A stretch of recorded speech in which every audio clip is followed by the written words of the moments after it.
What's good, Revs fam? My name's Kris, and you're watching a Revs Revolt Q&A video.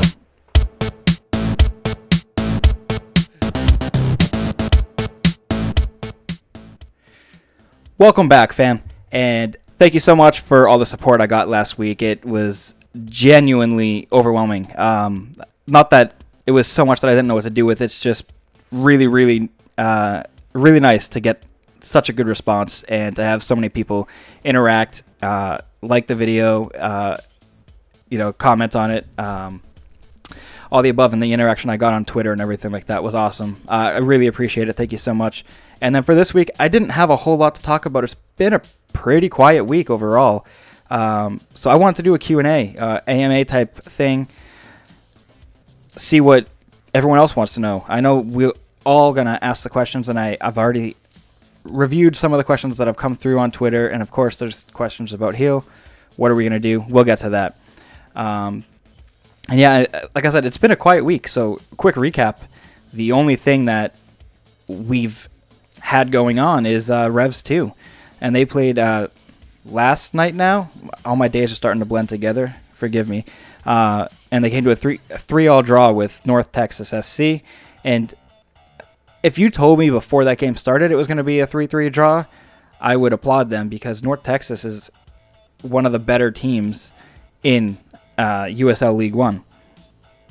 And I'd be excited for a 3-3 draw, but the way that game played out watching it, I mean, I guess I should be happy that we ended up with the 3-3 draw, because it could have easily been a loss. There was several times where Rice, I forget his first name right now, Joe Rice, he bailed us out several times. He had a spectacular save. I forget who it was from North Texas that took the shot. It was a curling one from left side, pretty much outside the box, or maybe just inside, going to the far post, and yeah, Rice, flying save. And he made several other good saves too, but in the same vein, he's also kind of allowed some easier goals that maybe he should have kept out. So that goes either way, but then the chances that the Revs had, we could have won the game too. So it could have gone either way. I guess a 3-3 draw is a fair shout. Of course, everyone wants to talk about that handball. I don't even know, 8th minute, 9th minute, something like that, where North Texas defenders, slide tackle down, and I can't remember who it was that took that crossed it for the Revs, but went right off the Texas player's hand, and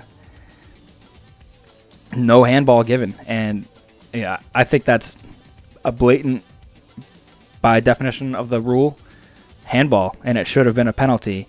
On the flip side, I'm kind of glad that it wasn't a penalty, because you don't want the first, I shouldn't say you don't want it, but as a fan, the first goal that you're going to remember for a club's history is going to be a penalty.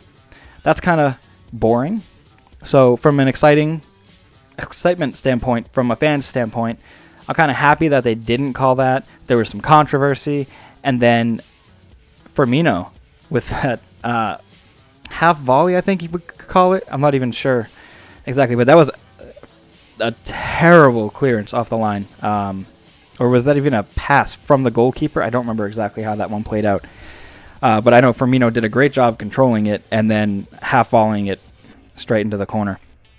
And that was what opened the floodgates almost for the Revs. And I shouldn't say floodgates, I guess, right? Because we only scored 3 goals, which is, it's still a good amount of goals, but it's not floodgate type numbers. But anyways, that's really it.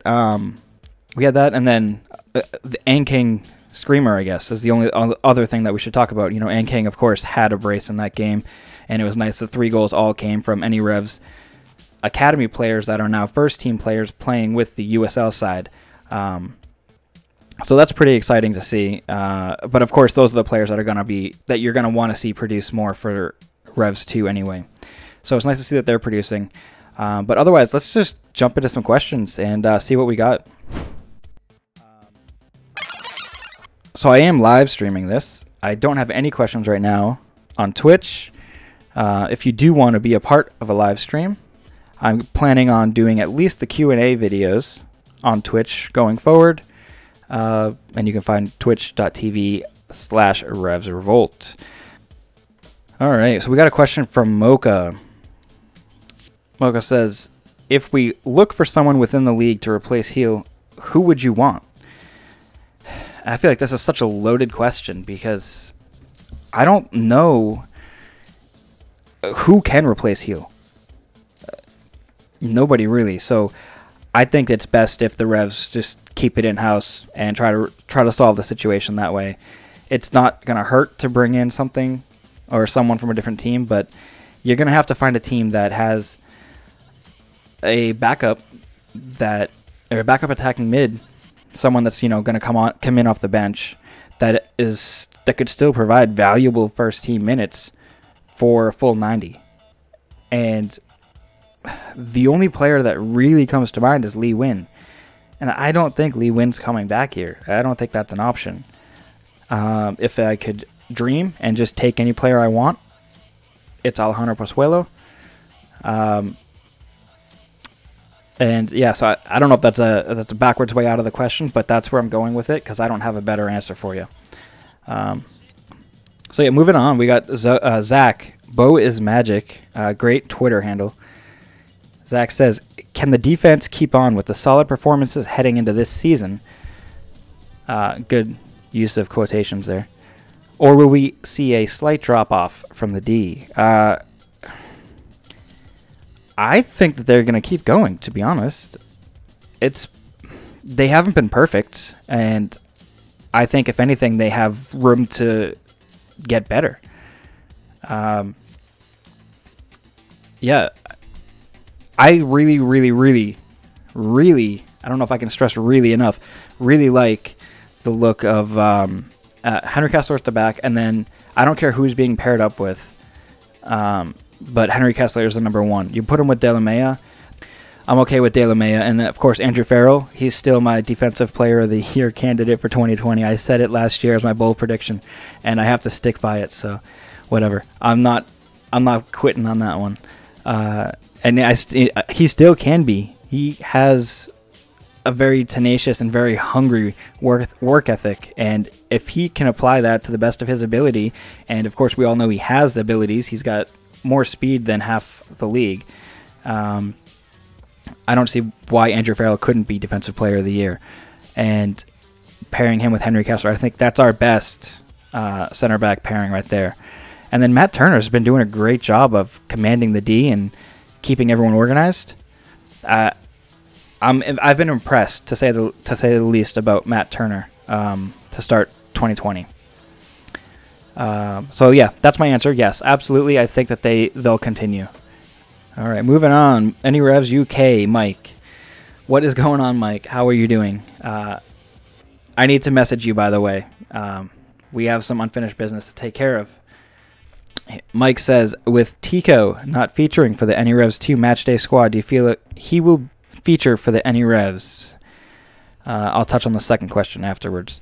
So Tico, Damian Rivera. Yeah, I thought that was really bizarre that he did not feature for Revs 2. If anyone's going to be, any of the younger players are going to be playing for the Revs first team, it's going to be King in my mind. I think he is the closest to being MLS ready. Damian Rivera has definitely shown some bright spots, and he seems to be putting himself in the right spot at times. He's putting himself in the right place on the pitch, but he's got a lot of competition. There's a lot of really good MLS vets, and then the likes of Adam Buksa. You're not going to take Adam Buksa out of the lineup. I don't care how poorly he's playing. He's going to be your starting number 9 for this season. And then, of course, Gustavo Bo. He's basically a second striker. And then Teal Bunbury, as much as we all hate to say it, he's going to be a large piece of this team in 2020. And he's going to have his bright moments, and he's going to have his moments where he shoots it from the 6-yard box and it goes out for a throw-in. That's what you get from Teal Bunbury, but you also get tireless work ethic. So yeah, I don't see Damian Rivera making an impact on the first team. So your second question, Mike. Also, I'd like to hear your opinion on the possibility of trying Jones in the heel role. I don't know. It's hard to say because he doesn't look like the strongest player in the world, and he looks, he'll kill you with speed. And I really like seeing Jones take the ball down the end line, bring it down to the corner. And I think of was it Alphonso Davies in the Champions League against was it Nelson Semedo? I might be messing up his name, but Semedo of Barcelona for sure made him look like a USL player down there. And I see DeJuan Jones having that same style of play. I'm not saying he's that caliber, but DeJuan Jones, I like seeing him up more out in the wing. I think his speed, no one's going to catch him. He needs to stay running down the side. If he's going to be doing that through the middle, he's got to be going side to side too much, and he's not going to be able to advance the ball. So no, I don't like that idea personally. But I don't know. Let me know in the comments below if you think Mike is onto something here. Let's move on. Next question. And bam, there it is. Mike Kennedy. Should Ankang be on the first team? No. I think he is capable of playing on the first team right now. I think that he could be a week in, a week out substitute. And I think that he would do well. But I like seeing him in USL, and I like seeing him thrive and build up a lot of that confidence.